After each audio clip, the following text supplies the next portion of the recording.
बिस्मिल्लाहिर्रहमानिर्रहीम। जी बच्चों, एक टॉपिक है म्यूचुअल इंडक्शन। इसकी डेफिनेशन कुछ ऐसे है, induction of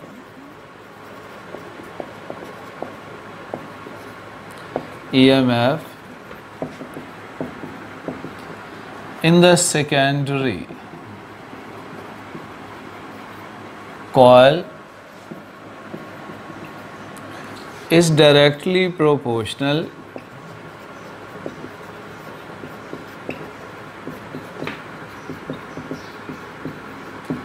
to rate of change of current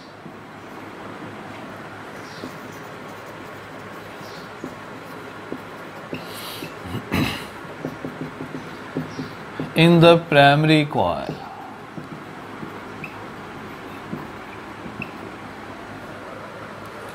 किसी भी सेकेंडरी कॉइल में वोल्टेज का पैदा होना EMF in the secondary as far secondary is directly proportional to rate of change of current in the primary coil. Delta IP है rate of change of current in the primary. Voltage secondary में कब पैदा होती है? जब primary में current को change करें। नेगेटिव साइन होता है जो डायरेक्शन बताएगा कि इंड्यूस की direction rate of change of current के अपोजिट होगी। यहाँ जो हम कांस्टेंट यूज़ करते हैं वो है M। इस M कांस्टेंट का नाम है म्यूचुअल इंडक्टेंस। इस कांस्टेंट को हम म्यूचुअल इंडक्टेंस कहते हैं। और अगर इस म्यूचुअल इंडक्टेंस की वैल्यू देखें, M is equal to EMF induce divided by rate of change of current. ये M की वैल्यू। अगर हम अब इंडक्टेंस को डिफाइन करना चाहें तो कैसे करेंगे? Mutual inductance is ratio of EMF induce to rate of change of current. इसका यूनिट बनेगा वोल्ट डिवाइडेड बाय एम्पेयर पर सेकंड।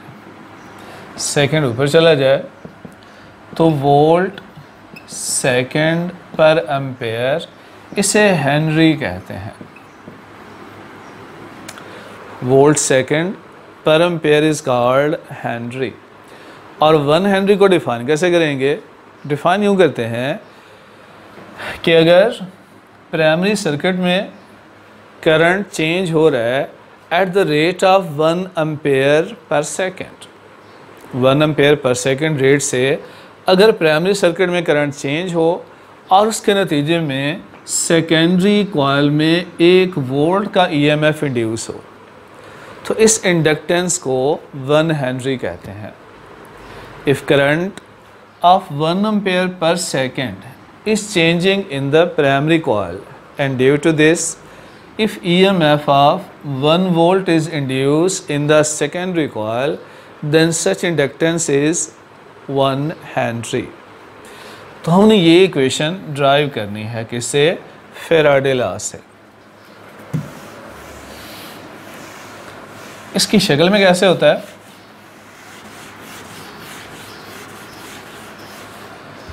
इसमें 2 कॉइल हैं।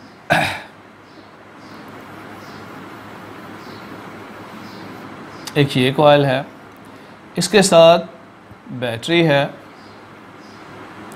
और रियोस्टेट है।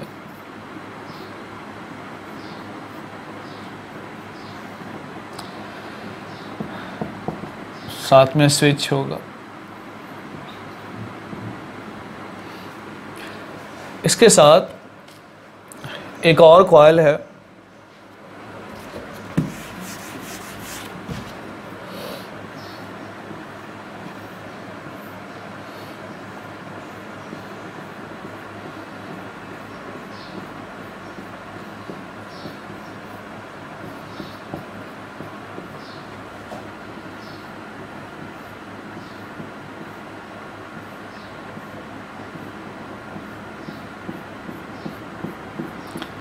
एक प्राइमरी कॉइल है और एक सेकेंडरी। फर्स्ट केस के साथ रियोस्टेट भी है और बैटरी भी है और स्विच भी है। तो जिसके साथ बैटरी और स्विच और रियोस्टेट होता है उसे हम प्राइमरी कॉइल कहते हैं। इसकी नंबर ऑफ टर्न्स NP है। कुल कितने नंबर ऑफ टर्न्स हैं इसकी? NP नंबर ऑफ टर्न्स हैं। जबकि जिसके साथ सिर्फ गैल्वानोमीटर है उसकी नंबर ऑफ टर्न्स NS है। जो प्राइमरी कॉइल है, चूँकि इसमें बैटरी कनेक्टेड है, जो ही आप स्विच ऑन करेंगे तो इस कॉइल में करंट पैदा होगा। इसमें करंट हम खुद प्रोड्यूस कर रहे हैं, करंट इसमें पैदा भी करते हैं और करंट की वैल्यू को चेंज भी किया जा सकता है with the help of rheostat.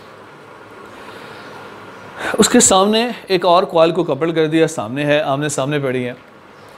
जो ही मैंने प्राइमरी कॉइल का स्विच ऑन किया, करंट प्रोड्यूस हुआ, करंट की वजह से मैग्नेटिक फील्ड पैदा होता है। और दोनों कॉइल इस तरह आमने सामने हैं कि जिस तरह जैसे ही मैग्नेटिक फील्ड पैदा हुआ ये दूसरी कॉइल में से भी गुजर जाता है। तो इसके एरिया में से मैग्नेटिक लाइन ऑफ फोर्सेस पास कर रही हैं, गोया सेकंड कॉइल में फ्लक्स पैदा हुआ। तो जो ही मैग्नेटिक लाइन ऑफ फोर्सेस इसमें से पास होंगी थोड़ा सा करंट पैदा होता है। क्यों पैदा होता है? क्योंकि पहले फ्लक्स ज़ीरो था, अब एकदम फ्लक्स आ गया।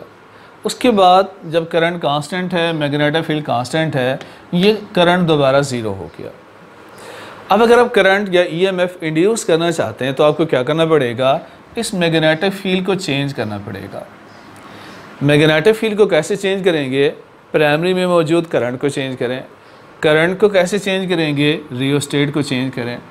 तो जो ही आप सर्किट की रेजिस्टेंस को चेंज करेंगे करंट की वैल्यू चेंज होगी। करंट की वैल्यू चेंज होगी, उससे रिलेटेड मैग्नेटिक फील्ड चेंज होगा।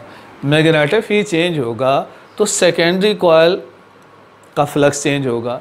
सेकेंडरी कॉइल का फ्लक्स चेंज होगा तो सेकेंडरी में EMF पैदा होती है।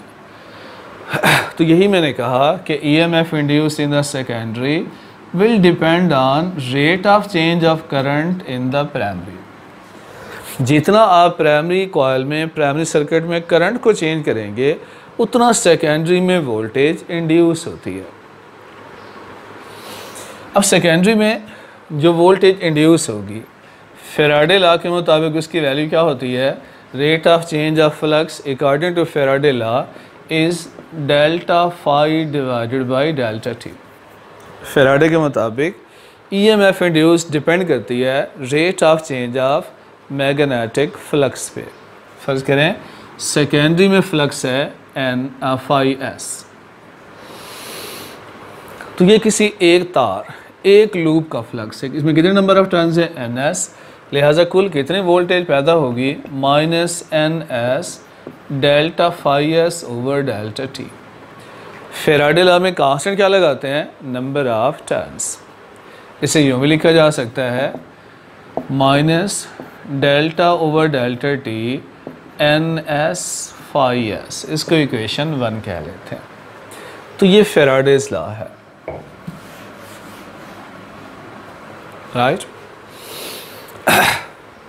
अब सेकेंडरी में किसी एक तार में जितना फ्लक्स पैदा हुआ उसका डिपेंड किस पे होगा?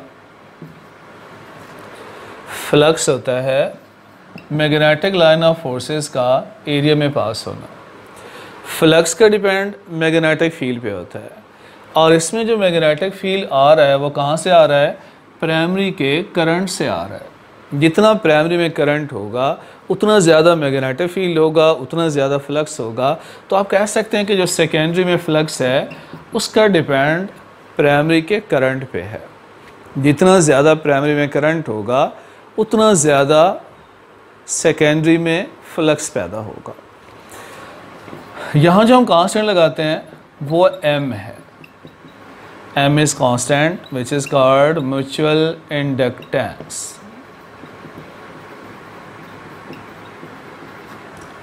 तो M की एक और डेफिनेशन भी बन गई। Mutual inductance M is equal to, इस इक्वेशन में, flux divided by current.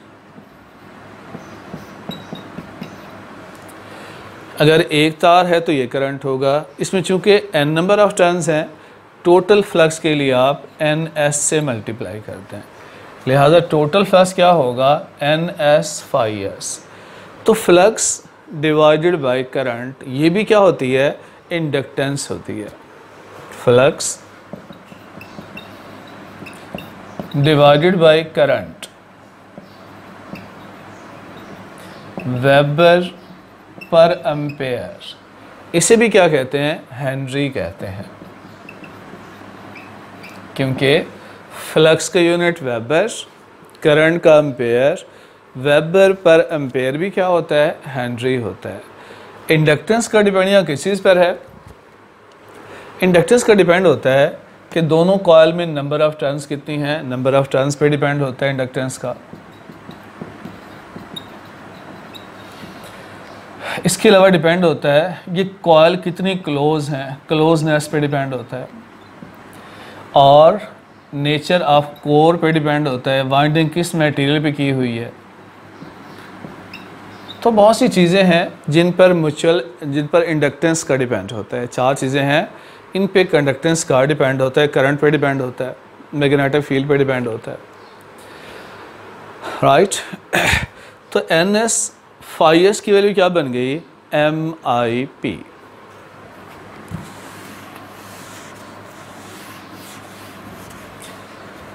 Put value of NS/S in equation 1।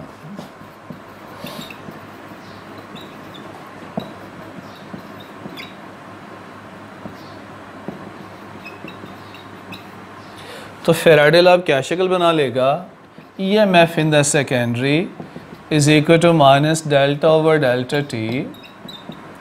NS/S की जगह MIP पुट करते हैं, M बाहर आ गया, minus M delta IP over delta T ES आ गया। तो फेराडे लॉ से हमने म्यूचुअल इंडक्शन की इक्वेशन निकाल ली। म्यूचुअल इंडक्शन क्या होता है, induction of EMF in the secondary by changing current in the primary circuit में, प्राइमरी कॉइल में करंट को चेंज करें और उसकी वजह से सेकेंडरी में अगर वोल्टेज इंड्यूस होती है, such induction is called mutual induction. M क्या है, म्यूचुअल इंडक्टेंस है जिसका यूनिट होता है हेनरी। ओके, इसको चेक कीजिए, कोई प्रॉब्लम हो तो बताइए। Thank you.